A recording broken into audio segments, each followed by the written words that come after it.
Welcome to Fringe Fanatics with Chad Lee and Chris Zane. And we are back, ladies and gentlemen. It is episode 158 of Fringe Fanatics. I had to look at you for a second. It was like, what, 157 last week? 158! Yep, 158. We are here. The number's getting so high I can barely remember it. I am Chris Zane. And I'm Chad Lee. Thanks for tuning in. Yes, thank you guys so much. We greatly appreciate it each and every week. If you can, please make sure to go like, share, subscribe, and follow us on all things social media. Make sure to hit that subscribe button, ring that bell on YouTube, and as always, be a friend. Tell a friend, please. We are back. Thanksgiving's over. We're in December, man. Christmas is on its way. Crimbus. Yep. Merry Crimbus. Krampus is here, man, and are we feeling it? Are you in the Christmas spirit? Yeah. Do you feel it yet? We got the trees up. I'm never in the mood for it. I never want Halloween to end, and then as soon as I start like Christmas shopping for the missus and then the family, that's kind of what gets me in to do it, and then then I'm ready to go. I like that about What about you? Things have been going pretty good. You know, I'm ready for Christmas, I think. I don't know, I'm still, like I said, we barely just processed Thanksgiving. Yep. And we're already here, but big snow tomorrow, so the weather's a changing. I'm excited. It's here, so I hope we're all ready for it. But I hope it doesn't bluff. It's been talking about it for like every time, and nothing happens. Yeah, it was supposed to snow Sunday, and then there's nothing. So yeah, we got like a dusting. It was barely a dusting. Yeah, but we checked off that first snowstorm at least. That we've been waiting, and now the big one's happening. So looking forward to it, I guess. I don't know. Yeah, I am. Yeah. Yep. Let's do it. Can't wait to do nothing at work. Well, there's always stuff to do, but yeah, less stress for sure. Anyways, let's get into it. You've been batching it, and I've been batching it. Yeah. Well, I mean, we started a little late. I'm down to just skip it, and we'll go straight to the headlines if you want. Okay, yeah. Give me 1 second here. Let me kick over. Let's just get into the headlines. Let's do it. Bears and Eagles. Yes. Are you ready for some football? This football, bro, happens. Parlay this one. 69. Offense. Who's giving them the good How do you say his last name? Is it Palazzo? We're ready to strike. I always think of Peralta from Brooklyn Nine-Nine. Yeah, no, I get that. You just have OC. Taking over the town. Oh, you want to start with that one? With the Bears and Eagles. Yeah. No, I see what you're doing, man. Yeah.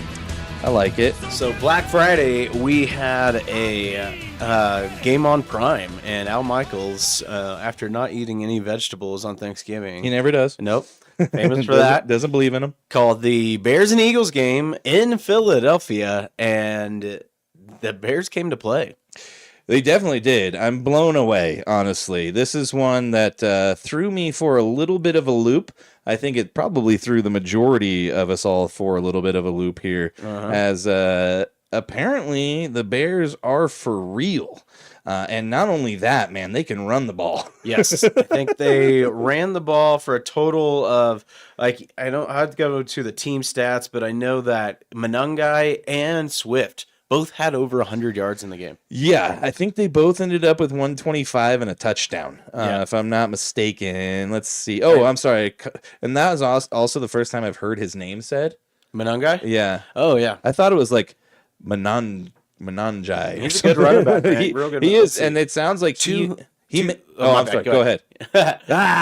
It was 281 yards they racked up, man. 125 and then 130 for both the running backs, and then Caleb Williams, DJ Moore, and Luther Burden added the rest. Man, that's a mollywhopping on the ground. Yeah, that's called winning in the trenches. Yes, and that's what I didn't expect. I actually started Rome Odunze in my DK league, because I had heard that the Eagles' defensive backfield had some injuries, and he got me 2 points. Didn't really do anything. I should have started one of the running backs. You really should have. What are you doing? Yeah. I actually went and picked up Monangai in the QXO league as I try to limp into the playoffs, although I think that's a futile effort. But I honestly look like I might be a little bit competitive in that league, so Yeah, I'll you're take coming it. back, man. Coming back. Yeah. Other things, big news in this game. Jalen Hurts actually didn't have too bad of a game passing. 19 of 34, 2 touchdowns, 230 yards. Caleb Williams just did what he had to. 17 of 36, 1 touchdown, 1 interception, 154 passing yards.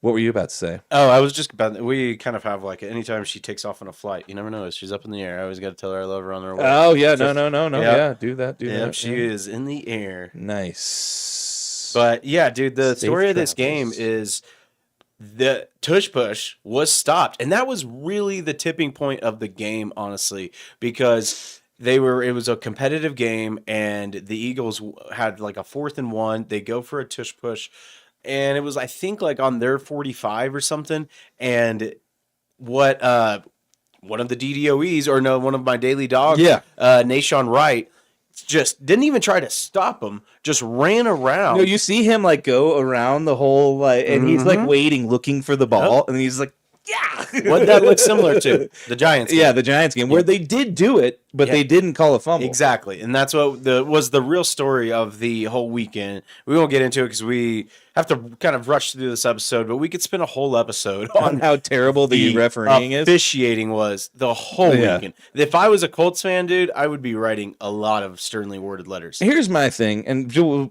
move on real quick. We have a fake yellow line that shows us where the first down is, correct? Yep. Why couldn't we have 2 lines shoot up off of the field goal post? Yep. And then you could see if it was in or not. I mean, dude, there's pawn shops that have lasers in them that if you cross it, then Cut your head off. it goes off.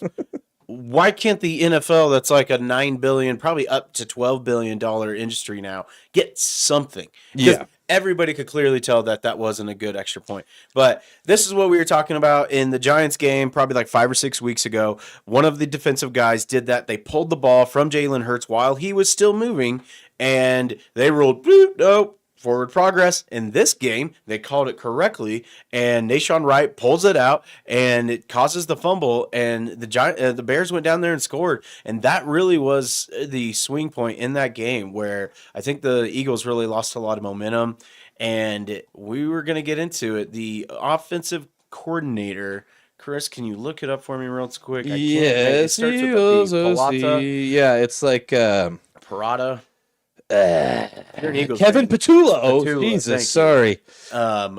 This is the most Eagles story ever, where on a Sunday night, or I think it was, or Friday night, the guys who did it even videotaped themselves egging his house. Yeah. And we had a Eagles guy on earlier talking about just, what they feel about him as a play caller. And clearly the fans have made it known that they do not like him. Well, it's crazy how they just skirt around Sirianni and act like he's not guilty because he handpicked this guy. It wasn't the GM. It wasn't the owner. It was Sirianni that really wanted this guy. And I mean, it's embarrassing because I mean their offense. I mean, look, AJ Brown had a good game with 10 for 132, and that's who we kind of thought would cause a big stir in the locker room. But that really wasn't the case. It was really just like their defense that was letting the Bears just run all over them. And yeah, that was the surprising thing. I mean, we all talked about how incredible the Eagles defensive line was. I mean, it's basically Georgia 2.0. Like they just took everybody from Georgia and were like, hey, go continue doing what you were doing. And to lose that bad in the trenches, to me, that's not a scheme. I think they just are tired of Nick Sirianni too, honestly. I think everybody's just kind of over his shit.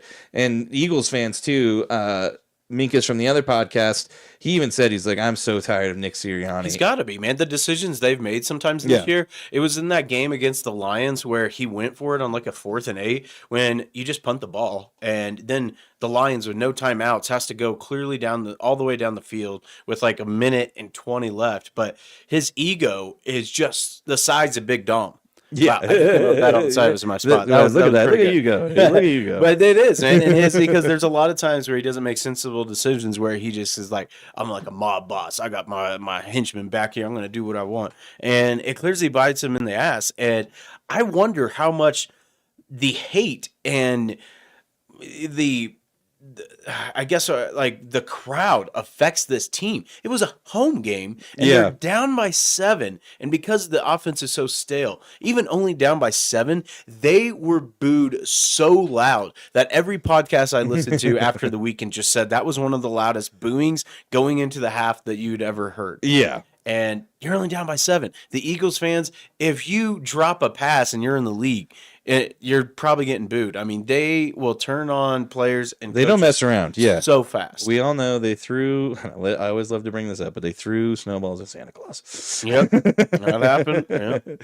But yeah, I mean, we can move on. I say we had 3 games. We'll just go to the third game there because we need to kind of go quick here. And we've got Steven from also known as @BlitzDallas on Twitter joining us to talk about Jerry Jones and the resurgence they're having now and how we all look dumb. We always enjoy having him on. He's always got some good takes. But yeah, let's that Broncos game was kind of we could wrap that up. I don't really want to quick. sound homerish. Yeah, I mean, it was crazy. They should have lost. They didn't. They got lucky on some calls. Well, that's for sure. That touchdown to McLaurin was one of the most blatant offensive pass interference calls I've ever seen not called. It was a pick play. That's what we talked about. I mean, then the intentional grounding, the rules analyst was like, that's not intentional grounding, but they still call it. Yeah. The NBC crew just looks horrible. That's the thing anymore. It just it goes both ways. At least they're terrible all around. But I guess at least they're consistent in that regard because they're not consistent in terms of calling correct plays. It's sad. But the game that we will talk about is the biggest upset of the week, where the Carolina Panthers upset the Los Angeles Rams, the number 1 team going into the league, into the week, got upset 28-31. Yeah, and I don't think anybody saw this one coming whatsoever, as the Rams, some people have listed as the number 1 team in the league, which now I think after last night, the Patriots might be. I don't know. They haven't proven it. I was going to say, we'll see after next week. We'll or definitely after their see. bye when they play the Bills. That'll be. I think that's going to be the big test. But at this point in time, it is getting to be, I don't know, it's any given Sunday. I've never seen it before in the NFL. It's so good. So man. crazy. There's not a dominant team. The AFC looks like it's up for grabs. I still couldn't tell you who is the best team really right now. It's really up for debate. The last few years, we've all been able to say it's the Chiefs or the Eagles for that matter. One but of those, right now, things are all up in the air, and nobody knows what's going on. And I never saw this one coming at all. Yeah, Bryce Young kind of stole the show in this one with 3 TDs. He only had 206 yards, but all 3 of his TDs came on passes of over 30 yards, and they were beautiful dimes. Yeah, and that's probably one of the bigger turnarounds. I don't know if he's in the running for comeback player of the year. We'd have to look at that because, I mean, he didn't really come back from anything other than being terrible. But he's looking pretty good right now. That's why they should change the award to most improved. They really should. And then have another one for like an injury. Yeah, exactly. Yeah. Tedero McMillan, though, is looking pretty legit out there. Chuba Hubbard, Chuba Hubbard, still looking pretty good. And yeah, it's just against LA to go out there and pull this off. Granted, it was at home, but this was the upset of the year, maybe. Yeah, in all honesty. Even though they were at home, the Rams were looking like world beaters. And going into this game, all we heard about was the streak, where Matt Stafford could potentially beat Tom Brady with the longest stretch of touchdowns with, I think it was 28 and then no interceptions. He gets his 29th one. Beautiful. Another pass to Devontae Adams. I mean, Devontae Adams may have like a box score all the time with like maybe 4 catches, 15 yards, but then 3 TDs. Like, he'll at the goal line, he's so dangerous. And he had 2 TDs in this game, but right after breaking that record, then he throws an interception. And then, no, I think the pick 6 came first. Yeah. Yeah. But, he had 2 interceptions right after that, and he hadn't had an interception since week 4. So, yeah, Matt Stafford came down to earth a little bit. I think that's defense, which is shocking. And a lot of their team, I think, really rallied around each other because if you remember that game that they just played recently, I can't remember what they just lost to, but they lost a few guys in some injuries, and they knew they were playing on a short week. they had to go out there and show up, and they did. I mean, yeah, Jalen Coker, 4 receptions, 74 yards, but their defense just like really stepped up, and it was a close game, but they really sealed the deal at the end. Yeah, sorry, I've been trying to get this over to Steven so you're we good, can man. we can get that going. But let us continue on here though. Big thing, and this is pretty wild. I just saw this. While Young completed 15 of 20 passes for 206 yards and 3 touchdowns, 2 of them coming on fourth down, including a go-ahead 43-yarder to, like I said, Tedero McMillan. He played incredibly well, but at 24 years and 128 days, Young became the youngest player in NFL history to have 11 game-winning drives in the fourth quarter or overtime. Yeah, isn't that nuts? Passing reigning league MVP Josh Allen. Isn't that crazy? Just quietly, he's Yeah. back there having a hell of a year. I heard that too during the game, and I was like, "That's just shocking." I never Doesn't would have even sound guessed that. real. Not at all. Yeah. Well, I think Steven is going to be joining us here shortly. Real quick, couple big waiver wire moves. Philadelphia ends up with the just recently released. Oh man, now I'm forgetting his name. The white wide receiver. Adam Thielen. Adam Thielen, yes, was released by He got the signed by the Vikings. Steelers. Signed the Steelers. Yep. And other news, Here we Steven's go. joining us. Hello, sir. How you doing, guys? Doing What's good. going up, on? man? Give us 1 sec. We'll have you on the screen. How have you been, man? I've been great, man. Last time we spoke, a lot of things have changed. A lot has changed. That's why I had to try to get you back on, man. It's like we went into the season with a lot of questions, and I think there was a lot of, hesitancy there in Dallas, but it's kind of changed, just even in the last like 4 or 5 weeks. Life comes at you fast, right? It definitely Yeah, does. Yeah. Obershawn, man, I think he's made such a big difference. Overshown and of course the Quentin Williams and Yep. of the world and the changes of the fronts that the Cowboys are doing now. It's just being a little multiple on defense. I think it's been a fresh a catch of what's that saying? Breath of fresh Breath air. of fresh air. There we go. Breath Yeah, of we'll fresh get there air. There you go. eventually. Yeah, yeah, exactly. Well, things are bright in Dallas now, and I mean it's been a minute, but I think Dak is probably playing like one of the best quarterbacks in the league right now, and if not like top 3, and he is the most tenured QB in the league right now, and you could clearly see that, man. I mean, I saw it from the Thanksgiving game where like when they needed to go down there and take the lead and really and put the game away. I mean, I had no question. I was like, well, this game's over.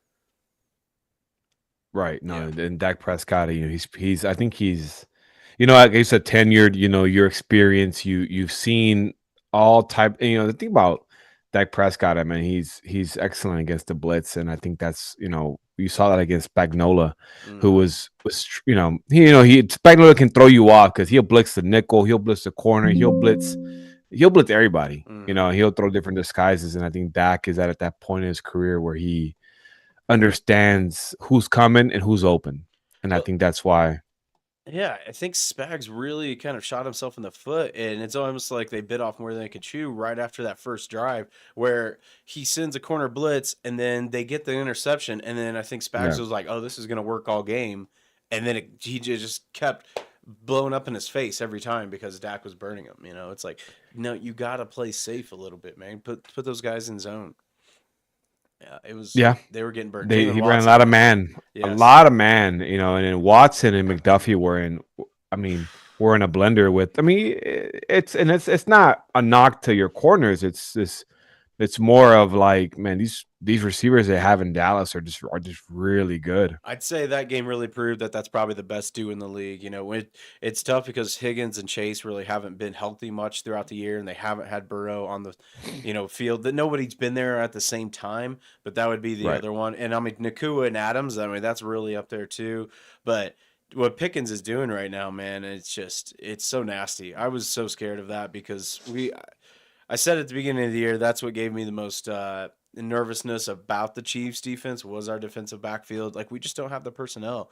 And Right. you go up against CeeDee Lamb and George Pickens. I mean, you see what happened, man. That was nasty. I mean, speaking of which, man, we know Jerry has a big issue with paying guys, and it's going to come up quick next year, and George Pickens is going to want some money. Do you think there's going to be a problem with CD already having been paid and not living up, so to speak, to, I mean, I guess at least this year to what you would hope for? Do you see there being a battle, a contentious one at that, over his contract come next year? I think that, he's with David Mulugeta. We all know, David Mulugeta is the rep for Micah Parsons, and we know how that went out. Um, I do think that this situation is a little bit different. Jerry Jones is a owner that if you shake his hand and say, if you play on a prove it deal, I'll pay you. We saw with Yeah. Dak Prescott twice on the franchise tag. He does pay he will pay the guys that he feels are deserving, when it comes to those handshakes that he does. Those handshakes are sacred to that old man. And That was a big thing with Micah. I correct. And the Micah thing was a handshake deal. It just, doesn't have the agent involved. But I think I said it from in our previous talk that I don't think was an intention. Well, maybe I got to go back to what I said before, but now looking back at it, I don't think there ever was a clear intention to sign Micah long term. Yeah. Micah Parsons, he's a fantastic player, but if you look at our defense right now, it doesn't, it's a more balanced defense, not more like pin your ears back. And the defensive side of it right now, we're not paying anybody big money. We're paying Quinton Williams' contract and Kenny Clark, which we can restructure in the offseason and still sign Pickens. So I think that was essentially Pickens is Jerry's ultimate I told you so. I got the best receiver in the NFL. In his mind, he thinks that, and I wouldn't even say no. I say that Pickens is playing like a top 5 receiver. Well, and And it's you been got talked CD about. Lamb. Yeah, like it's probably the steal of the summer because he got him for a 3rd-round pick. I mean, that's crazy. Yeah. Yeah. Well, he was clearly And it's out. funny. It's funny how history repeats itself because a 3rd-round pick, I for a player that had behavior issues, I could have sworn there was one more in the 90s named Charles Haley that we got from San Francisco for a 3rd-round pick. That was a Cowboy for life after that. So George Pickens is going to be in Dallas for the rest of his career. He's not going anywhere. I mean, with a guy like that, you see, it kind of said. I think they were kind of channeling maybe that Super Bowl or whatever it was. Whenever I think Michael Irvin got in trouble in Vegas, and those guys kind of stayed out too late. They have egos, and every prime time type of wide receiver does, but that comes with good talent, and you see what happens. I mean, I think the limelight and how much shine is there in Dallas, I think those guys are going to eat that up. And after this game, and I think this Kansas City Dallas Cowboy game is probably going to be the most viewed game of all time I'm surprised we haven't seen the numbers yet. in Ooh, I NFL don't history. know. Yeah, I figured we everybody was talking like it was going to be 50 million or so. I would assume it'd be up there, especially because the Mahomes effect here in Dallas, here in Texas. He's a local kid here. Yep. But the whole world saw what 2 top 10 receivers can do for you, right? For a quarterback like Dak Prescott, or for any quarterback in the league, if you have a top 10 duo, it is rough. I mean, you could be multiple on offense, and we saw that. I think as a Chiefs fan, you saw that. Because Watson and McDuffie aren't no slouch. They're not slouch corners. It's just what can you do? You're playing man defense. I mean, these guys are. I don't mind. I would if it was the other way around and I lost that way, I wouldn't be mad because what can you do? Yeah, I mean, it wasn't so much those guys that really upset me about that game. It was more so our play calling and our coaching that kind of really had me upset more times than not. Because there's times, and I saw it today, where we're the worst 3rd-down defense since week 8. And there was times we got Dak like in a 3rd and 10 or 3rd and 14. And it's like we play a prevent defense and then fall back 15 yards. I'm like, well, you can't play that soft. Like, they're going to get 14 yards and then everybody's going for it when it's 4th and 1. Like, that's Right. the coaching right now is just driving me nuts. But yeah, that's, I hear you. Those guys are good D-backs. And, I think what I wanted to really ask you about we asked you about when we had you on at the beginning of the season because we weren't really sure about Mr. Schottenheimer, and that game right there, he outcoached Andy Reid like so many coaches have done this year, and the way he is game planning this year with how much he's running the ball, it looks like such a different Cowboys offense. And I mean, just how confident are you guys for the future and possibly getting into the playoffs? I mean, you guys just beat the two teams that were in the Super Bowl over the last 2 weeks. From a macro perspective, I'd say, the future is bright. But from a micro perspective, I'd say that, it's his first year being head coach, right? So there's a lot of film that's not out there as far as how this offense is going to run, the offensive line, the scheme, how they're going to play, which has been a issue for a lot of defensive coordinators. They haven't been able to, like Andy Reid. We know what Andy Reid is going to do: RPO, screen passes, and then set up the big plays. Right? It's predictable. Mm-hmm. The Eagles is very similar as well. They're going to run the ball. That's their bread and butter. The offensive line is dominant. The Dallas Cowboys. A lot of teams don't know what they're going to do because they can do both. They can run the ball. They got a stellar quarterback, and they got two top 10 receivers. And that's the beauty of it. I'm as a Cowboys fan, I'm hoping this continues until next year.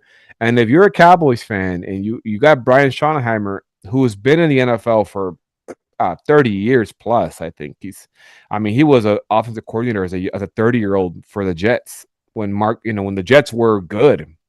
So this guy's been in the league. He just hasn't been granted the opportunity, and he's played under the likes of Rex Ryan and Rex Ryan and Pete Carroll, and of course his dad Marty Ball. So he's got a pedigree to him, and as a Cowboys fan, you should be ecstatic moving forward.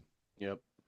Well, I mean, and to be a coach who's had this much success in his first year, and right now, if after week 12, if things were to end the way they are, the Cowboys own pick number 13 and 24, which would be very easy to parlay one of those into a top 5 pick and use the other one. And I see this Cowboys team getting very scary if they go about the draft next year and get some guys that are going to be difference makers on a team that's already, I think, ahead of schedule in terms of where they thought they would be in their first year with the head coach change. And that is correct. And another thing is the Cowboys this past draft, hit on their first 3 picks. They hit on Tyler Booker, who's I think he is, and I'm not trying to be a homer here, but I think he's regarded as one of the best right guards in the league as a rookie. We're talking about the guy that put the paws on Chris Jones, who's considered next to Aaron Donald one of the greatest interior pass rushers of all time. Yeah, and Jalen Carter, who's an up and coming star in the league, and he was able to manhandle them both and have his way with them. So and then they went and drafted Donovan Iziraku, who's played the run really well. He's played very well as an edge, undersized edge, but he's played more as an edge outside linebacker. And then you guys have Von Revel, who you don't hear about, but he's playing. You don't hear about him because teams are not really throwing the ball his way.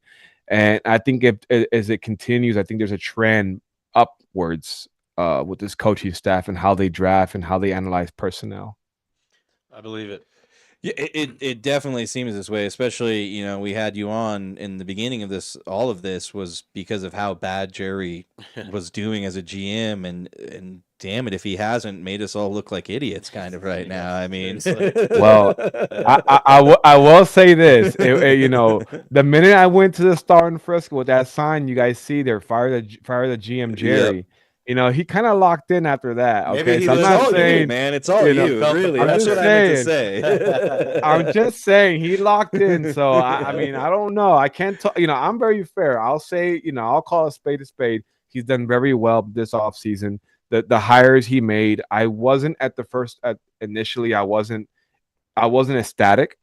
I like the Vrabels, I like the Ben Johnsons, who are doing really well, but. His hiring of Schottenheimer has been excellent, has been refreshing as a Cowboys fan, and his draft has gone really well. And then of course his free agency not free agency, but excuse me, but trade aggressiveness has been like, God sent for us. Well, I mean, even free agent. Sorry, I mean to cut you off, Chad. talk Free about- agency, Javonte Williams. Thank you. Who I wanted nothing but for that guy to succeed, and just unfortunately with the knee injury here and the change of coaching staff, it just wasn't going to work. To see him and what he's done, I think he's definitely a top 10 rusher. I think he's fallen off a little bit, but he's got to be up there I think terms in of yards, rushing. he's like in the top 10, I believe. The biggest thing with Javonte is not so much the rushing yards. Of course, a lot of aspects of his game, but it's the blitz pickup that he's got a knack for it. He knows who's coming. He's got that instinct, and those instincts you can't really teach sometimes. Sometimes you have to have that awareness as a running back, because he's a very if I'm not mistaken, you guys in Mr. Denver here can tell me that Javonte Williams was a valedictorian of his class. So the guy's a highly intelligent individual. I did not know Yeah, that, but I didn't I know know what either. you're talking about in terms of pass pickup and just pass pro. That's one of the big things that we missed here was just his knowledge of that. I mean, just aside, we always wanted to see. I mean, his first year here, we're like, this guy's going to be, the next Terrell Davis, and then he exploded his knee basically, and that was just kind of the end of it. But there was so many good things about that guy, and it was just unfortunate not to see them all come to fruition. But real quick.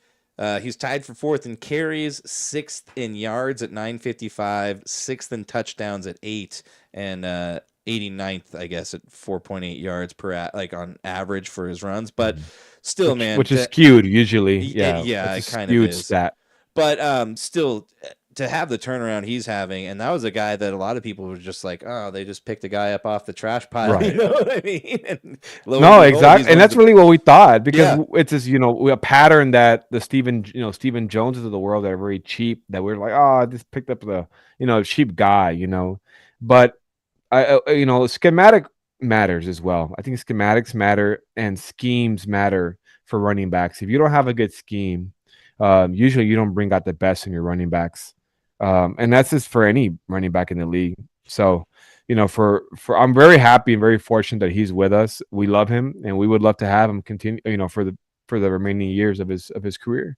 He's a Cowboy for life. It's definitely Let's hope. scheme. I mean, I think what's your second? I know you got Jadon Blue, but the other one that took that 40-yard touchdown. Malik Davis. That's what I thought. Malik Davis. He was barely touched. He got to the second level, made one cut, and then he was gone. That's all blocking right there. And that was a Clayton Adams special, because before the game started, and I'll send you guys the link where I saw this, but Clayton Adams drew up a scheme specifically for Malik Davis because he's got that breakaway speed. And they were seeing that Chris Jones was jumping gaps and was being overly aggressive. So they said, we're going to run this specific play, against their strength, which is, their aggressive front. Yep. And that's exactly what they did. And they took advantage of it. Yeah, that's what he did too, man. And I don't know why sometimes they bring him out to the DN because it doesn't do anything. I mean, it's like all they got to do. I just think he's past his prime. I love the dude. I have his jersey hanging in my closet right now. But yeah, don't say that. I'll take him right now. If you don't want him, I'll take. He is past his prime. I mean, you look. This is one of the most embarrassing stats. I know this is about the Cowboys right now, but this just shows you where the people talk about the Chiefs running the table. Don't count them out yet. I'm like, dude, I'm already making plans in January. I finally don't have to be biting my nails in January. Dude, they got a February. tough game on Sunday. Yeah, and Houston's have a tough. we just lost our left tackle for the year too. Yeah. Oh God! But But I never count out Mahomes though. I don't either. Yeah. Like I said, until he's done, I'm like, they'll come back. Exactly. I'm with Buddy here, man. It's been inevitable for too long. I mean, in that game, we were down 3 starters on our offensive line, and Right. you just see how uncomfortable he is back there. But the stat that I hate the most, because one of the parts about football that is probably my favorite, because in high school I played defense and just even playing Madden. Okay. A sack is my favorite part of the game. And right now, Myles Garrett, I believe, has 19 sacks. yeah, he only got one this week. I know, only one. The only one though. The Chiefs as a team, 15. That's embarrassing. I think to he's say got out more sacks than a few teams. yeah, quite a bit. Yes, but we're definitely. He real might have low more there. sacks than us, to be honest with you, too. I don't think the Cowboys have a lot of sacks. You guys are getting good. The real difference there, that's what I said, and they had talked about it because right after the trade, I mean, everything just fell in place at the right time because there was a defensive back that you guys got, I think, from injury at the same time you guys got Quinnen Williams and the same time that Overshawn came back from injury. Savone Rebel, That's our who rookie, it was. our rookie Yeah. DB. Yeah, I mean, it was just everything fell into place at the right time, and the offense was already really clicking. So it's scary, man. But just like you guys, we're looking at it from the outside in. We're not in right now. We have to Well, win on Thursday. That's what I was about to say. Well, let's preview Big that, Thursday dude. night. That is a hell of a game because the Lions are desperate right now too. Right. Yeah. The Lions, They're I mean, desperate. yeah. We're desperate. It's in Detroit, right? It's in Detroit. Yeah, that's what I I thought. thought they just had somebody an injury. Or They- something. I think they're- Amon-Ra St. Brown may not be playing. Yeah, he hurt his ankle. It sounded pretty bad. Jadeveon Clowney might not play for us. Our DN that sacked Mahomes twice. He might not play. Yeah, He's got a hamstring issue. He's kind of more of a role player. He doesn't start, does he? No, he starts. Oh, does he? Okay, No. all right. Yeah, Man, we that's have a impressive at his rotation age. at the end. That's crazy, dude. He's what 13? I don't Hey. think I've seen anybody have as long of a career off of one play as Jadeveon Clowney. It was all that hit in college. Do you remember that? yeah. He blew Yeah. that guy. It was a running back. Like Oh, he just exploded him. And he then became it the was number like- one pick. Yep. Yeah. That's That's right. the way you do it, man. Yeah, but He's great. I would imagine the But- Lions are probably going to get back to their bread and butter, which is trying to run the ball. But I mean, if the Cowboys want to just take a playbook out of the Packers, I mean, they really shut that down.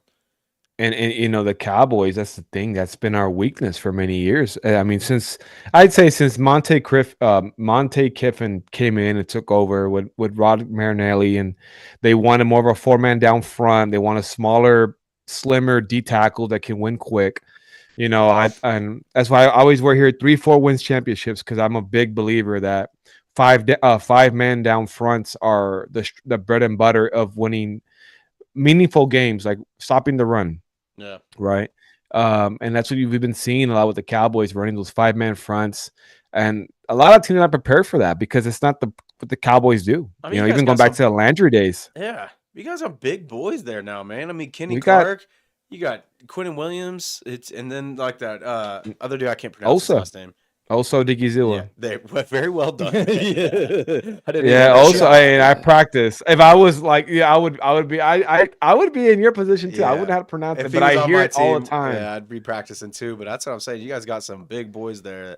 I So- figured what the Chiefs would try to do is run off tackle a lot, and I mean we kind of had success with that. But it's just like You did. You guys ran the ball really well, though. But I mean, that's- Kareem Hunt, Pacheco, but those are downhill runners, though. They're not horizontal runners. well, yeah, I think if we had You know. traded, and that's what's so crazy is like they didn't want to give up a 3rd-round pick for Brees Hall, and we would have had to pay him next year, but we could have franchise tagged him. But it's like I just think about what we could have done, and I But feel like I Who still are you have paying? Huh? Who are you paying big money to? Who are you paying big money to? A lot of it's the Mahomes, defense. and then Well, no, Mahomes is the You got Chris 12th Jones, highest. Mahomes. Well, I know, but that's like one of your bigger contracts, is what I was saying. Yeah. Well, Mahomes is 80 million next year, I believe. If I'm mistaken. I think it's around. I think 60. it starts. Oh, okay, It- 60. I think okay. it's around 60 or something. I know what you're talking about. I think it shoots up to like around 80 in the next few years. But yeah, I think we're gonna see the salary cap jump up like another probably 25 or something. You know, it always does. Yeah. But yeah, I just think like why not get Brees Hall? I think that would have made such a big difference because I mean, you look at you guys' run game. I mean, every successful team has a good running back. You know, It's- You need a balance. you And you gotta guys have Brashard Smith, SMU, Dallas's own man. You guys Yeah. are not using the kid. He runs really well in special teams. He killed us on special teams. Yeah, he did. And He they does don't really use well, him to man. his strengths. So Yeah. the Chiefs, I can never count the Chiefs out. You know, they are a team that they're not out till they're out, man, and they're gonna get in. I'm gonna tell you right now, they're gonna get in. Dude, I honestly, I've told. I'm not Chris saying they're gonna this. make a run. I'm saying they're gonna get in. Yeah. I'm not So saying they're gonna make a run. saying though. somebody might have to lose or something. They're like, "Hey, we Yeah. snuck in." It could be. I think Denver is the team to beat in the AFC right now. I think they're the disagree. most I'm going to complete. put the Patriots, and only because they are more well-rounded. I will say, you know, if Denver's defense, if it was AFC Championship between the Patriots and the Broncos, as of this point right now, the defense would have to win that game for us. And I just think the Patriots have I'll better... disagree. I'll disagree, and I'll tell you why. Okay, I'll take it. I don't think Drake May can handle pressure like that. He hasn't. Look at his. If you look at his look at his schedule. Look at his schedule. Who he's played. He hasn't played dogs yet. He hasn't played. Next week's. He's got the easiest schedule. I mean, after his bye, they played the Bills, and that'll be the next test. week. No, I'm sorry. Yeah, they got the Bills and the Ravens, but the Ravens, they're not. They don't got Mutabike. They don't got. They're slipping. Drubbing by the Bengals at this point. I think the Bengals might win that division. Yeah. They could go on a run at this point. They really could. They're only 2 games back, I think, which is insane. It really is crazy. Yeah. And like speaking AFC of which, North this week. We'll get to this, and then I have a couple more things I wanted to ask you or just talk about real quick. You guys right now are 6-5.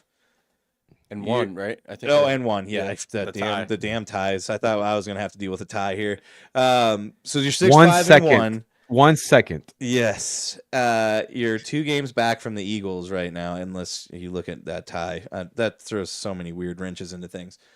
Right. What do you see happening in the NFC East? Do you see the Cowboys pulling it off? Because right now, I mean, the Eagles are on a downturn. Right. They go to the Chargers on Monday night. Yeah, which, depending on how Herbert's doing, he just had hand surgery. Yep. But, I mean, do you see them surpassing the Eagles? I don't. Okay. I don't. I see the Cowboys make it as a 7th seed. Okay. If they have to win out, right? There's no margin for error because the AFC West and the NFC, the NFC West and the NFC North have pretty respectable records. You got the Packers, the Bears, the Bears number 1 right? seed. Bears number 1. They're gonna lose. They're not gonna stay there. I think the Packers end up being number 1 seed. In my personal opinion. I think we take San Francisco's place at 7th seed. I think the Eagles will probably lose 1 more, but that half game back won't help us. I think they lose against Buffalo and they win the rest. That's of the what games. I thought. I think they played the Bills, right? The Eagles do. Here coming up, at Buffalo, and Buffalo's also playing. They're not in it. I mean, they're in it, but they're hanging on for dear life. Yeah. They have to win out. Yeah. Correct. And one of the surprising things, is Detroit right now that they might not even make it. Well, it's crazy when Dan Campbell took over the play calling. At first, it looked all right, but I mean, you look at that Packers game. I mean, they were just like the Packers players were calling out the plays.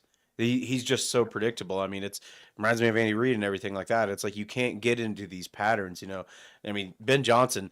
I mean, the Bears do have like one of the most false start and like pre-penalty or line of scrimmage flags than any other team. But you look at what that offense is doing. They can do so much out of so many different sets. I mean, you've got to be innovative in today's NFL. You have to be. You have to be multiple as well. And if you're stagnant and you're predictable, I mean, it's like I mean, you're a great pitcher. You throw 100 miles an hour, but I'm a great hitter, and I know you're throwing a fastball. Yep. So you got to be innovative, or your house can get egged. Yes. Oh God. Yeah. Let's talk about that real quick. Well, yeah. Speaking of fastballs, real quick, we'll segue into this, man. I don't know if we noticed this. It says you played pro ball. Yeah. Yeah. I played professional baseball. I don't know if we saw that. This guy's a professional baseball player. How'd that go? I played. It went well. What really set me back beyond college, you're pro, man. No, I played. I played professional in Puerto Rico. Okay. I played winter ball in Puerto Rico. And it went well. I was a young prospect. I was 19 years old. I threw 98 miles an hour, 97 miles an hour. I played junior college at Ranger College. I actually, out of high school, I signed with Texas A&M. Okay. Didn't sign with Texas A&M because I wanted to get drafted the following year, so I went to a junior college. Before the draft, May of 2013, I ruptured my hernia. I had a hernia rupture in my stomach. Oh, so I had to have immediate surgery, and I couldn't finish it. I couldn't finish the year. Went to Puerto Rico, home island for me. Went back to Puerto Rico. Recovered and all that, and then in the winter ball time, they signed me. This team called Cangrejero de Santurce. They signed me, and then I played winter ball there, and I just stayed in Puerto Rico ever since.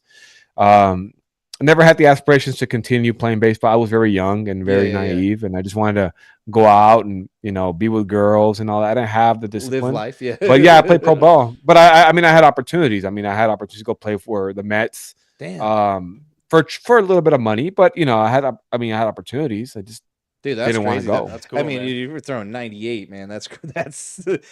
the talent. Okay, let I me can let me see put why a- you let me ruptured something.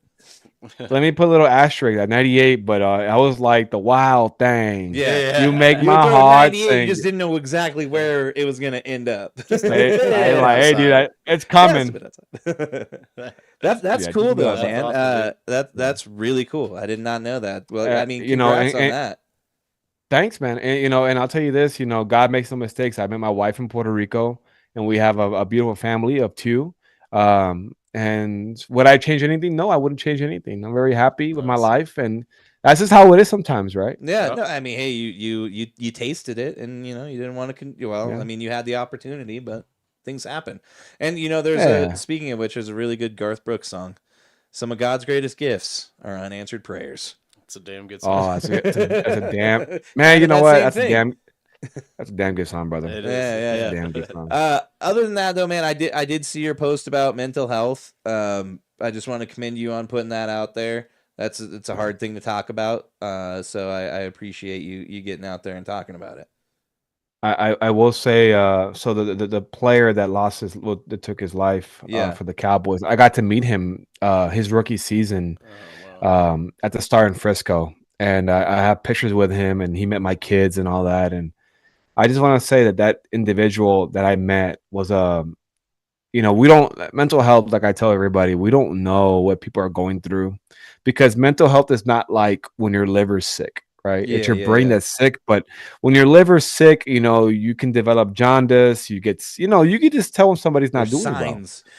There's signs, Yeah. correct? When somebody has a lung issue with they can't breathe. But mental health, we don't know, and it's those who hide behind the smile are those who are going and battling their demons. And I'm very self-aware about that. As he wouldn't be the only person that I've met that I saw that this guy was just a beautiful smile, beautiful personality. You play for America's team, Yeah, you're so a and pro you player. just got paid. You got Pro everything. player, Yeah. second round millionaire. You're a millionaire. Life is going well for you, and even with that, it just sometimes it's not enough for some people. Yep. So I take mental health very serious, especially to those who are going through it. And I want everybody to know through this platform that if you are going through it, you guys can find me at Blitz Dallas. Send me a message. I'll talk to you. I'll listen to you. I don't know what you're going through. I don't know who you are, but I'll listen to you, and I love you, and I don't want you to, I don't want you to feel that this is the only way. I want you to know that there's other options, and life is precious. That's cool, man. Yeah, man, That's those huge. those are powerful words, man. And me and Chad were talking about a little before we got going, just mental health stuff. Like I just recently started therapy and going through all that, man. And it really it means a lot to just even have somebody reach out, even if you don't know them, just to be able to be like, yeah, hey, man, I'll listen to your bullshit, Yeah, dude. The thing about mental health for me is I go through it. I can relate to you. You're not alone. You're not in an island by yourself talking to somebody who's judging you. You're talking to somebody who goes through himself. Yeah. And that's my gift from God, is that I can listen to you and I can hear you, and I can, and I want people to know that hey, there's people on earth that have the gift to listen and to be a light. That's all it So takes if you're is going sometimes through it, listening, man.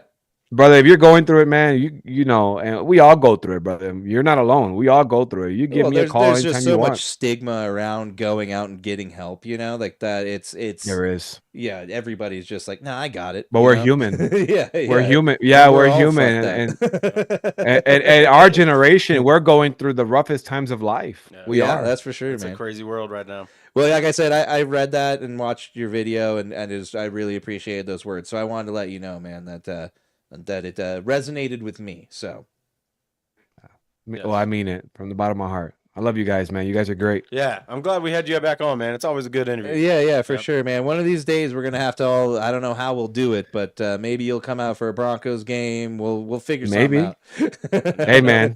Well, maybe we'll go for a Stars Avalanche game. How Oh, about there that? we. I There you want. go. Yeah, we don't have much time. We should get into some other stuff. Stars Avalanche. I want to talk to you about the Spurs. Oh, yeah. got We go the- ranting it, man. The alien out there, the freak. He's Yeah, back. we He's beat back. we beat the Nuggets without Wemby and Castle. We'll talk about it another time, though. The Nuggets are slipping, man.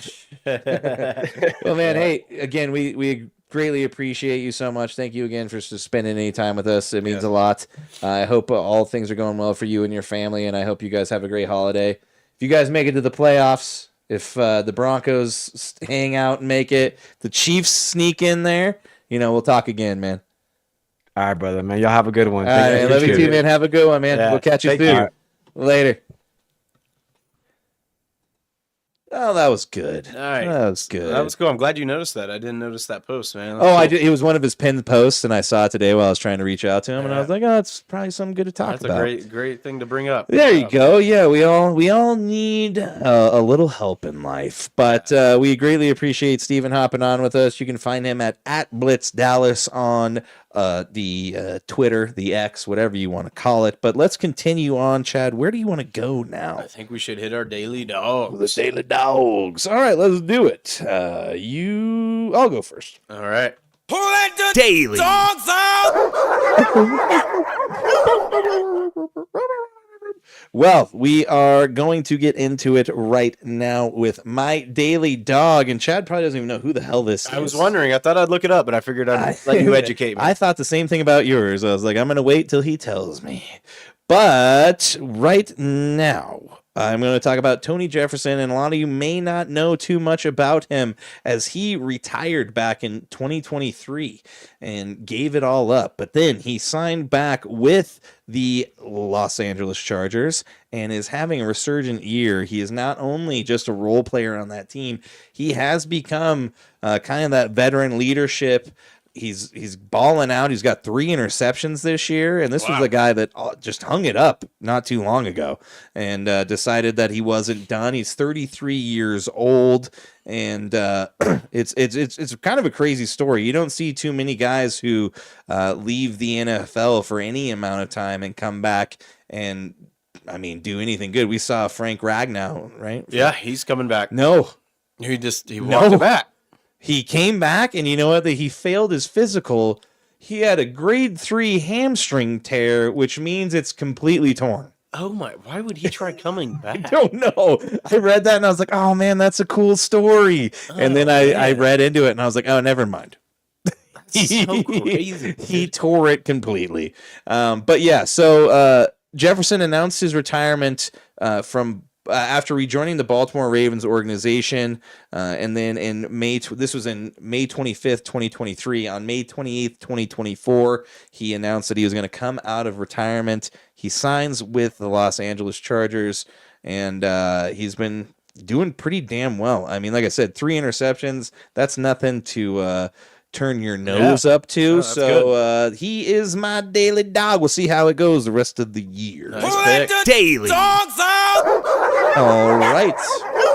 Okay. All right. Mine will be Hannah Schmitz. And if you're wondering who that is, she is the chief principal strategy engineer for Red Bull. Oh, Yep.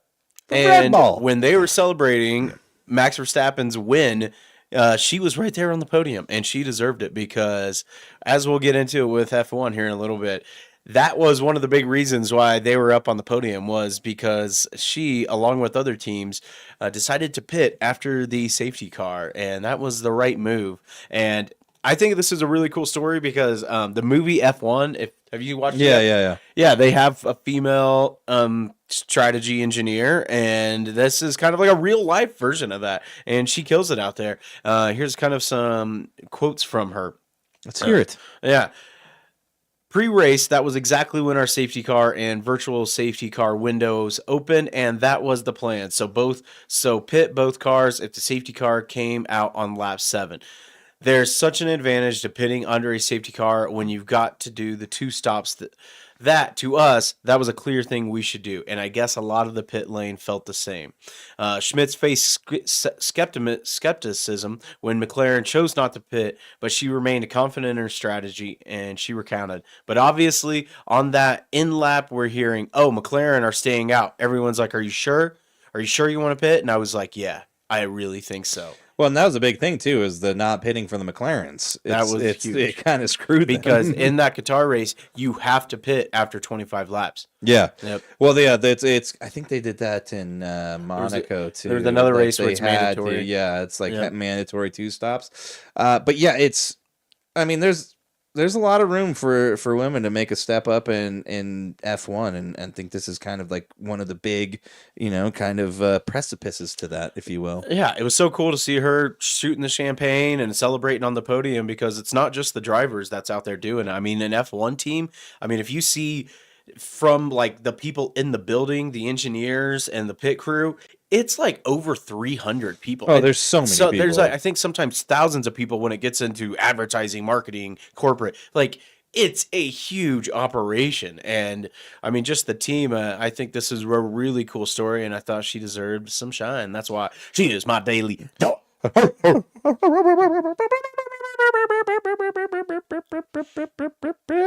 the Daily. dogs out? Yes. Well, let's move on real quick. We're going to kind of fly through some things here. We're not going to spend too much time on the NBA. We're going to play the intro, though, because it's fun. And then we're going to talk about the standings as they're starting to shake out a little bit as we reach the quarter point of the season. Yes, indeed. Middle of Magic, right side to Scott. Slammed up. 4 seconds.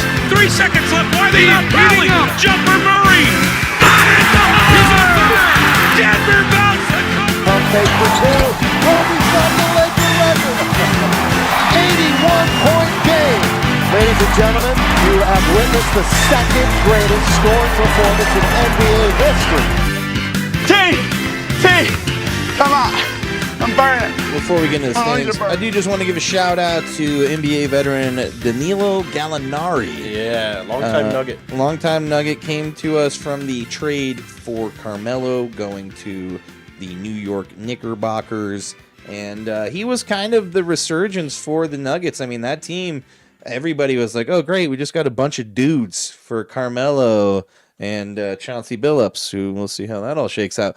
But Danilo and that team actually surprised everybody here, and I think they kind of helped keep the fire alive until the next resurgence of the Nuggets that got us this current roster and Mr. Nikola Jokic. So hats off to him. I want to say real quick. What you're getting at is he's retiring. Yep. Did I say that? I think you were alluding to it. Yes, but he 19 retired. years. Yes, 19 years in the league. Yes, 16 years in the NBA. Tore a couple ACLs, 777 games played, which is a weird number to end on. But hats off to him. Great dude. Played his ass off for the Nuggets, and it's good to see him ride off into the sunset. But let's get into the current standings as they speak. Chad, take the East. All right, I'll take the East. Detroit Pistons. They finally snapped their winning streak. Damn it. Yep, but they're back to 2 on winning streaks. They won 2 games in a row, but they are 8-2. 2 winning streaks. Yep. But they had won 13 in a row, I think it was.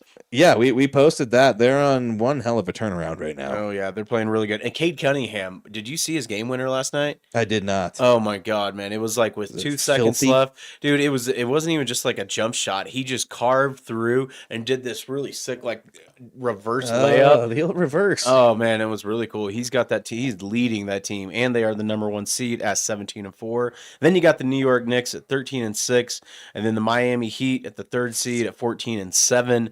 And then it's basically a bunch of mid teams. Toronto Raptors 14-7, Orlando Magic 13-8, Cleveland Cavaliers 13-9. And the crazy thing is, Boston Celtics 8, 76ers 9, and Milwaukee Bucks not even in it. So like the conference in the East has completely flipped upside down. Yeah, upside down Yeah. like Stranger Things. Yeah, or like Fresh Prince of Bel-Air. Yep.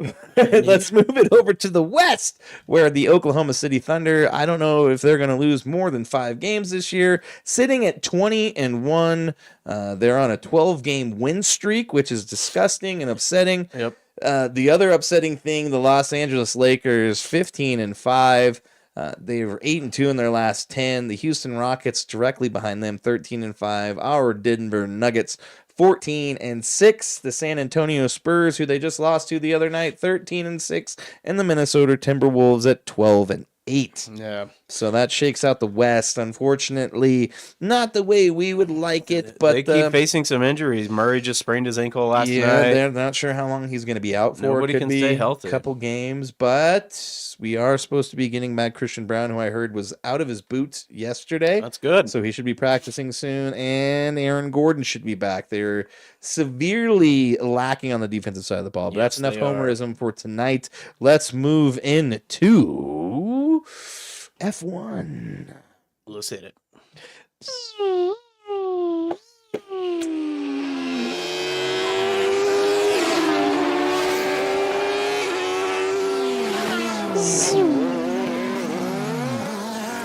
Yes, indeedly doodly. I need to change this real quick to Qatar or Qatar, whatever you want to call it. But yes, it is time. We are getting very close, and the fact that Max Verstappen is still, I mean, he could do it, ladies and gentlemen, and that in and of itself is insane. This last race was absolutely ridiculous. Max Verstappen so Piastri had the pole. He actually won the sprint race on Saturday. He had a really good weekend, and then the papaya rules. Zach Brown, they are ruining that team. Max Verstappen qualified at third, and in that first corner, he passed Lando, and so it was Piastri, Max, and then Norris. And then after the safety car, as we just said a second ago, after Hannah Schmitz's recommendation, they pitted. And then after that, Max was back up to the third or fourth, I believe it was. And then he climbed up, and it was Piastri leading, and then Norris in second, all the way till about lap 46, and they were starting to slip. They were sliding all over the track. They needed to get on the softs, and they were like, we need to get in. Piastri was pretty pissed at the strategy because they knew once they pitted, Max would take first, and he did, and then the rest is history. Yeah, and here we are sitting. This is the first time in how long, Chad, that we have not had three people in contention? 15 years. 2010 was the last time, and Sebastian Vettel won that, and he was a Red Bull racer, and he wasn't leading any of the standings all year long until that final race. And that's damn near what we're looking at with Max. Pretty much. Yeah. It was insane. I mean, this race, it was just bonkers, man, because I mean, they really just dropped the ball. I mean, I don't know what McLaren was thinking, having those guys stay out there. You knew that after 25 laps, it was mandatory to pit again. You basically get an extra pit. Yeah, and did not take advantage of that. Stupid to get a fresh. Everybody knew after lap 7 that's the one to hit, and they were thinking, and once they get, if they pit after like 46 or something like that, they would have fresh tires. They might be able to climb back, but that was bad because for one, Piastri pitted first. He had a really good pit stop at like 1.7 seconds, and then Norris had a really bad pit where it was 2.7 seconds, which is so crazy. I know it was. Oh God, they almost took 3 seconds. Ugh. So much time. Losers. But that dropped Norris down to, I think it was 6th or 7th. He was able to climb back up into 5th, and this was where it just kind of really got a little shaky because it was Norris, then Kimi Antonelli, and then Carlos Sainz, who finished with his second podium in the year. And he has more than Lewis Hamilton, yes. who he got fired for. Yeah. And yeah, I mean, it was just nuts. It was really looking like Max was going to finish 10 points behind Norris after this race. But on the second to last lap, Kimi Antonelli somehow went really wide and let Norris go through. I mean, it could have been a mistake. It's really tough to tell. He faced a lot of heat for it. He said he got around 3,000 to 4,000 messages getting ridiculed and saying that he let Norris pass. Yeah, well, and the reason is because him allowing Norris to pass let Norris gain 2 extra points, and It's 2 pivotal points. Red Bull has come out and said that they regret making the statement as he has received lots of death threats for it. Yeah. Poor kid's only 18 years old. Yeah. I don't think he did it on purpose. I think he just made a mental mistake. But it didn't look good, and it also gave McLaren a big bonus as we look at the points here heading in. I'm sorry. Max Verstappen at 396. Had that not happened, Lando Norris would be only ahead by 10 points. That's big. Instead, he's in first with 408. Yep. And then Oscar Piastri at 392. So right now we have a total of 4 points between third and second, and then 12 between first and second. Yeah. So here's the scenarios where going into Abu Dhabi, which is this Sunday, 6 a.m. Mountain Standard Time. And this is kind of interesting too, because if nobody remembers, in 2021, Max won that title by passing Lewis Hamilton on the final lap, which is like a movie. I really highly recommend just YouTubing that. It's insane. He passes him on the final lap to win the championship. But for Max to win this championship, he would have to finish first. Lando Norris would have to finish fourth or lower.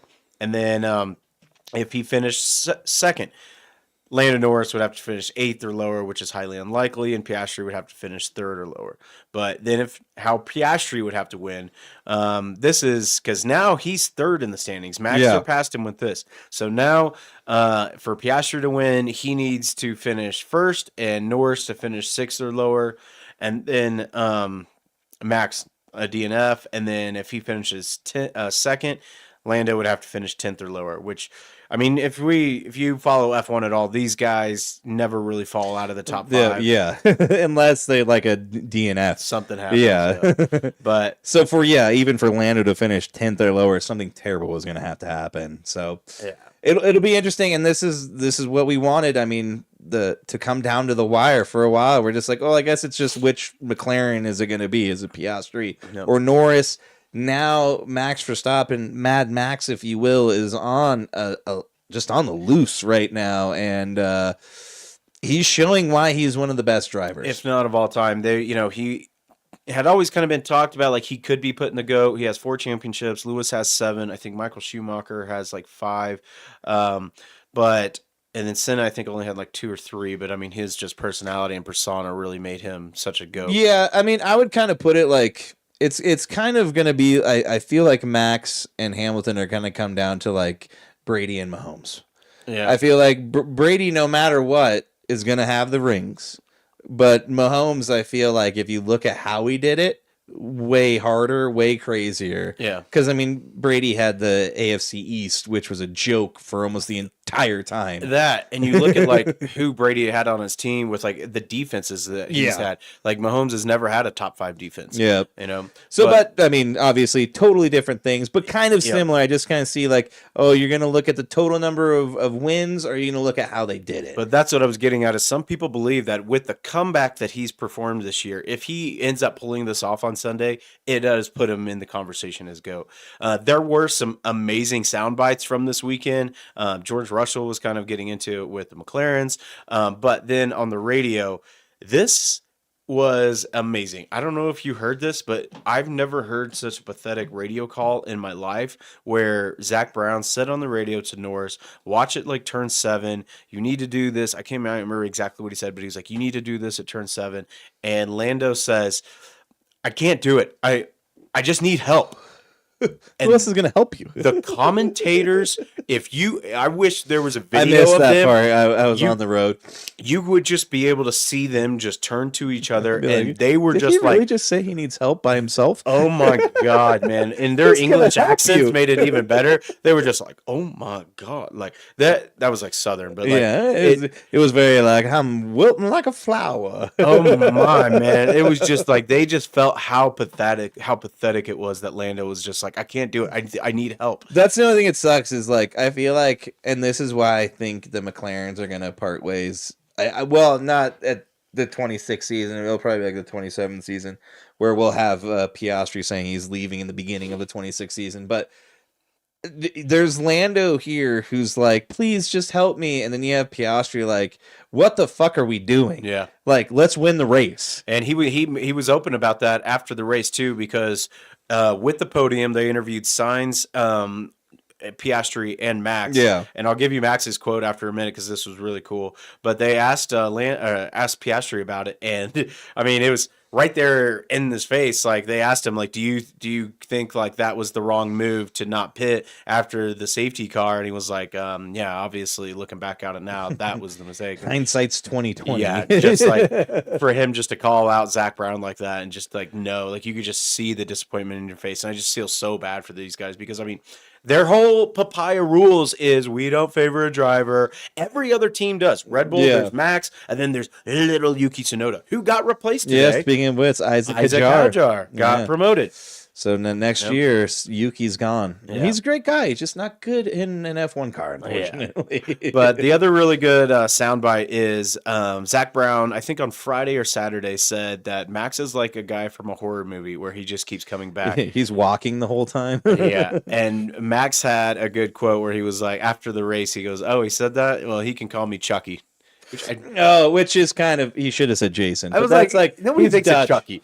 But yeah. Chucky was fast. He was Yeah. always moving quick. You know what I mean? But that's why I thought we could title this the Dutch Boogeyman because I like it. Yeah. he is kind of like the boogeyman. I don't think Chucky's kind of like as catchy, but he's probably not familiar with the American. Yeah, like I said, he's Dutch. He doesn't, he's he doesn't know. But yeah, no, it was awesome. Like I can't believe. Oh, and this is the other quote after the race when they interviewed the podium drivers.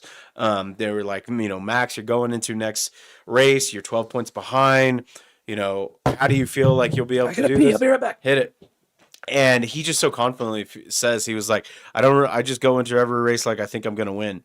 And that confidence right there and how calmly he says this is why he is as good as he is, because he doesn't go into it with like, oh, if we do this or, with nervousness. You just see like someone like what we were talking about with these guys in football or basketball that have excelled in clutch moments where he says like he goes into it thinking he's going to win. There's no doubt in his mind. And, you saw it by the racing. I mean, he really pulled away there. I mean, what the McLarens are really trying to do in those like final laps was trying to really like catch them before they pitted, and that way if they caught enough of a gap while they were leading the race, they could pit and still come away with the lead. And that wasn't the case at all. He was right on their ass.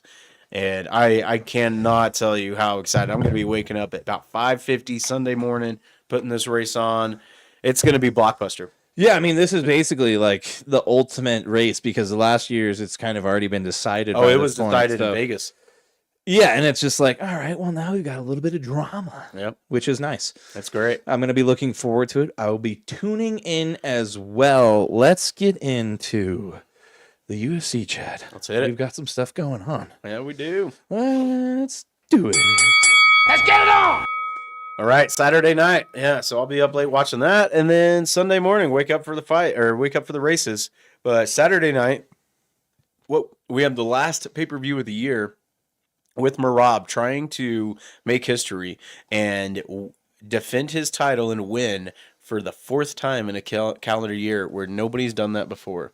Yeah, and it's going to be fun because Merab versus Jan, two guys who just are all-out dogs, I feel like, when it comes to fighting. This is the second time they fought before. Their first time, Merab set another record where he had 49 takedown attempts in that. Yeah, which is just like, that's upsetting. I don't know how you can even fathom that. Yeah, man. that's just getting manhandled. Absolutely insane. I mean, 49 takedowns attempts in a 25-minute match. I rewatched Countdown. Well, I watched Countdown, and then they show kind of like they go over the last fight. And I mean, Jan wasn't able to do. He's a boxer. He's a kickboxer, but he's mainly a boxer. He really considers himself one of the best at that division, and he is a really good boxer. In his last fight that kind of earned him this rematch, he really put it to Jose Aldo, which is one of the best featherweights ever. And this was just where is this at flyweight? I always forget their divisions. I have it pulled up somewhere. But yeah, I mean, you look at this. I mean, dude, honestly, if I had an extra $500 to throw on Merab, I would do it. Even though it'd probably only make me like $50 because he's a minus 485 favorite. Yeah. Nobody can beat this guy. Well, Merab, yeah, I mean, it's weird because he dominates them in a way that doesn't seem like he's dominating them because it looks so easy. It's kind of like Jokic where you're like, but he's not doing anything. Yeah, and it just manhandling people is all he's doing. It just doesn't look that way. And it's cool too. Like, he is a really dorky kind of guy, like when he gets on the mic and stuff like that. But I can't deny that he is a really likable guy where he's not like a Connor that talks a lot of shit. He doesn't try to use the mic as like a showman to try to sell it like boxing wise. He is a very good guy. He just calls it like it is, basically. Yeah, and he brought out like 3 of his friends from Georgia to live with him because he still wanted to have some Georgia with him. He's from not Georgia, out like around Alabama. Georgia. Yeah, Georgia over in Europe. And it's his dedication. I mean, before he fought Sandhagen in that last pay-per-view where we were really gunning for Sandhagen, he fought like in practice 5 rounds that day. I mean, this guy's got insane cardio. I don't think there's any question that he's going to win this. He's going to take down Jan. There's no way Jan's takedown defense has improved and enough to beat somebody like the Machine. There's a reason they call him the Machine. Well, and that's the thing, too. Just like you said, it never looks like he's tired. No. It's like he gets down to the fight, and it's just like he was just dicking around for a bit. You know what I mean? Seriously. That's exactly what it is, man. And this is kind of a whole fight card that has a lot of the smaller fighters on it. That was a fight at bantamweight. That's what that is. And then the next fight at flyweight, just a little bit lower than that. You got another guy that is pretty much the GOAT at the division, Pantoja, going up against Joshua Van. Joshua Van leapfrogged a lot of people in his last fight whenever he beat the hell out, and kind of a comeback win against Brandon Royval, a Denver fighter. And he's fighting out of Myanmar, and then Pantoja has just dominated everybody in that division. I've got a little something pulled up here because he is a guy that has pretty much lapped that division. He has the most wins in UFC flyweight history at 14, and then he also has the most finishes in UFC flyweight history at 8. And then he's got the most submissions in UFC flyweight history at 6. I mean, this is a guy that is seriously dominating everybody in that division. I don't believe he's fought Joshua Van yet, and Joshua Van hits hard. So I don't really see what happens in every one of these is Pantoja just bulldogs these guys, get them to the ground, and chokes them out. And we'll see. We'll see if he can pull that off this weekend, which is going to be a fun one. What is this, a normal time one, or was this a weird one? Yeah, I think it's in Vegas. It's at the T-Mobile Arena, so it'll be at normal time. Normal times. They did announce a bunch of fights next year. We don't have time to get into all those, but maybe next episode when we recap this. But the next one's in Paramount, man. They got some bangers coming out. But they did announce that the main cards will be starting an hour earlier. Oh! So the East Coast will be really grateful for that. So we'll be starting at 7 next year. But Pantoja is a minus 238 favorite in this one. And then just a few other fights on the card. You got Brandon Moreno versus Tatsuro Taira. And then Henry Cejudo, Olympic champ. Number 10 ranked now, former champion. He hasn't fought in forever, dude. And it's been a while. Talk about Merab. Merab, this is a guy, like, this is how good Merab's ground game in wrestling is when he fought Henry Cejudo, who was a 2-time Olympic champion. He ragdolled him, picked him up, carried him around the cage laughing, and then slammed him down. Yeah, I remember that. That's how good he is. But then he's Henry Cejudo's fighting Peyton Talbot, and then another former champ, Jan Blachowicz, is fighting Bogdan Guskov. So, yeah, lots of good fights on this card. Should be awesome. Looking forward to it. Let's hit the DDOE. Let's hit the DDOE. We're gonna go with yours. All right, cool. We're on kind of a mental health thing anyway. That's kind of why I picked worked that out one. perfectly. Here we go. I hit it hard, man. So far, man. No laying up, no holding back. Ain't afraid of nothing, it's a natural fact. I hit it long, man. Till it's gone, man. Keep taking chances, living large. I hit it That's right. We've reached the end of the show, where each and every show we allow the man, the myth, the legend himself, Mr. John Daly, to grip it, rip it, hitting hard, and we honor somebody who does the same damn thing.